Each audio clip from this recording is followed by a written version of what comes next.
Selamat pagi, Assalamualaikum warahmatullahi wabarakatuh. Saya Dwi Wahyu Indrawati, mahasiswa Fakultas Hukum Universitas Bayangkara, angkatan tahun 2019.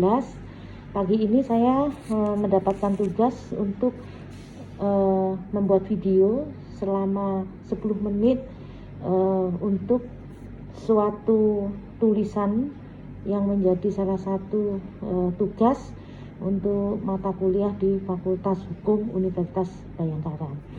Baik, materi pada hari ini yang disampaikan adalah mengenai konsekuensi hukum tentang penyalahgunaan wewenang dan tanggung jawab di masa pandemi, yaitu masa di mana kita menghadapi situasi penyebaran COVID-19 yang belum mengalami penurunan yang cukup signifikan.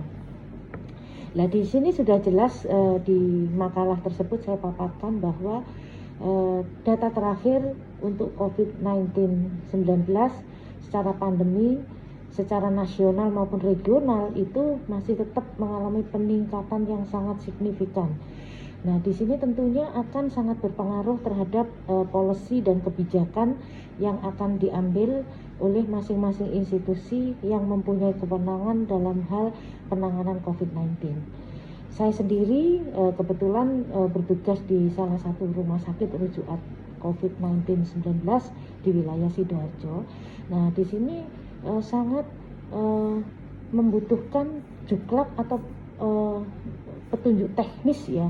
Memang dari Menteri Kesehatan secara Permenkes kita sudah mendapat undang-undang yang sudah diberikan kepada kami sebagai tenaga medis, tetapi di sisi lain kita memerlukan juknis atau juklak untuk itu. Nah, kita tahu bahwa tenaga medis kita di Indonesia ini memang sangat terbatas, utamanya dalam hal menghadapi pandemi ini.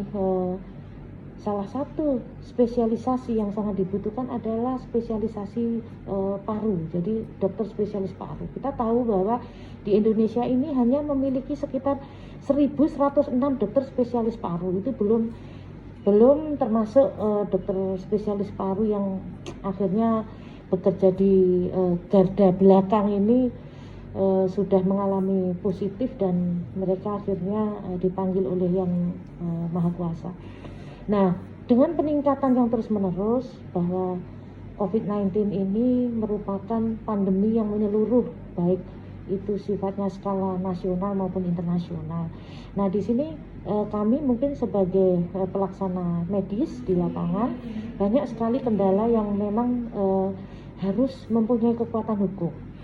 Misalnya di dalam aturan perlakuan di rumah sakit kita sudah ada peraturan bahwa seseorang pasien yang sudah datang ke rumah sakit dan ada tanda-tanda yang mewakili itu adalah tanda klinis COVID-19, maka kita secara medis akan memperlakukan si pasien tersebut dengan protokoler COVID.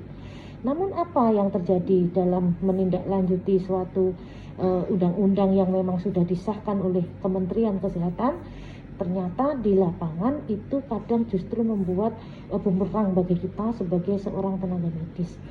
Contohnya ada salah satu pasien yang mengalami gejala gangguan panas yang sangat tinggi, terus disertai dengan sesak nafas. Nah, memang pada saat pasien datang itu kita tidak bisa mengatakan bahwa ini positif COVID-19.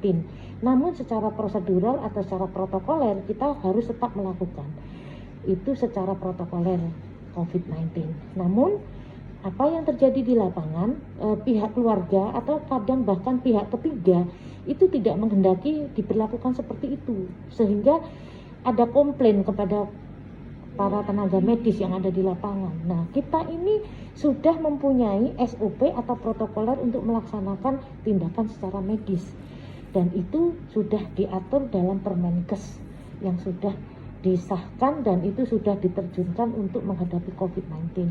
Namun di lapangan ternyata kita masih memerlukan juklat dan juknis Nah, ini belum ada pada kita. Nah, ini sangat lemah. Artinya apa? Kalau misalnya ada pihak ketiga, dia merasa ingin membuat sesuatu, komplain terhadap tindakan yang dikerjakan oleh seorang tenaga medis, maka kita sangat lemah. Karena apa? Juknisnya tidak ada. Nah, untuk membuat kehati-hatian terhadap penyebaran COVID-19, seorang tenaga medis seperti yang saya katakan, dia sudah memiliki protap atau SOP, tanda-tanda klinis seorang yang mengalami gejala COVID-19. Namun tidak serta-merta segampang itu kita mengatakan bahwa ini positif COVID-19, tidak. Ada prosedur yang harus kita lakukan. Sebelum kita menemukan hasil swab yang memang benar-benar ini positif, maka ada protap dan protokoler yang harus diterapkan oleh seorang tenaga medis di rumah sakit. Sehingga pada saat kita melakukan tindakan untuk pencegahan, itu pun tidak serta-merta akan diterima begitu saja oleh seorang oleh masyarakat secara keseluruhan. Ada masyarakat tertentu yang menganggap bahwa nanti pasien ini akan di-COVID-kan, pasien ini ya.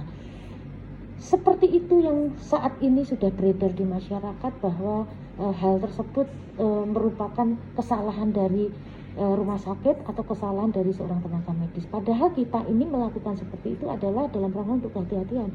Bayangkan kalau seorang pasien ini yang memang positif 19 tetapi memang belum ada hasil swabnya, kita campur dengan pasien-pasien yang lain, bagaimana dengan keselamatan pasien-pasien yang lain? Nah, ini yang harus kita perlukan. Nah, untuk juknis dan juknisnya di lapangan, memang seorang tenaga medis sampai saat ini belum ada undang-undang yang mengatur untuk itu, sehingga pada saat terjadi kekacauan, maka seorang tenaga medis ya hanya mempunyai dasar-dasar medis saja, sedangkan dasar-dasar secara hukum kita biasanya dibantu oleh pihak aparat, sehingga perlindungan kami sebagai tenaga medis, perlindungan kami di rumah sakit itu bisa dilaksanakan. Tapi menurut saya untuk pelaksanaan secara teknis itu memang sangat-sangat dibutuhkan sekali. Karena apa? Tanpa adanya perlindungan secara hukum atau undang-undang, pada saat kita melaksanakan kegiatan untuk mencegah penyebaran pandemi ini sangat susah sekali. Nah, untuk itu pemerintah seyogyanya harus melengkapi seorang tenaga medis maupun rumah sakit yang menjadi ujung tombak dalam mencegah COVID-19 dan menyembuhkan pasien COVID-19. Ini sangat dibutuhkan sekali. Sampai saat ini beberapa tim kita, beberapa upaya yang sudah dilakukan oleh rumah sakit sudah berusaha untuk meminta perlindungan secara teknisnya bagaimana, tapi sampai saat ini kita belum ada juknisnya, sehingga dalam pelaksanaan ini ada overlap atau tumpang tindih antara kebijakan satu dengan kebijakan lain, sehingga timbul di masyarakat pengertian-pengertian yang kurang dipahami, sehingga akan bisa menjadikan kekacauan tersendiri. Dan bahkan yang santer di media kemarin bahwa salah satu pejabat tinggi negara dengan membuat statement bahwa rumah sakit akan ditindak bila ada yang meng-COVID-kan pasien dan sebagainya. Sebenarnya itu menurut saya tidak patut untuk dilontarkan, karena kami sebagai tenaga medis yang kebetulan bekerja di rumah sakit rujukan COVID-19 ini saat ini benar-benar dalam keadaan kita memerlukan perlindungan dan bantuan, karena saat ini rumah sakit bukan bahagia karena meng-COVID-kan seseorang, tidak, karena tidak ada dalam hati nurani kami sebagai seorang tenaga medis itu berupaya untuk meng-COVID-kan seseorang. Jujur saja, bahkan rumah sakit ini merasa bahwa dengan adanya ditunjuk sebagai rumah sakit COVID-19 ini berupaya semaksimal mungkin untuk mencegah adanya penyebaran dan penularan, bahkan usaha untuk segera menyembuhkan si pasien tersebut agar sembuh dari COVID-19. Nah, jadi kami harap kerjasama antar lintas sektoral untuk saling mendukung undang-undang yang memperkuat bahwa undang-undang ini dibuat sudah berdasarkan asesmen, sudah berdasarkan kebijakan, sudah berdasarkan SOP dari masing-masing institusi yang mempunyai kewenangan untuk mencegah penyebaran COVID-19 di Indonesia.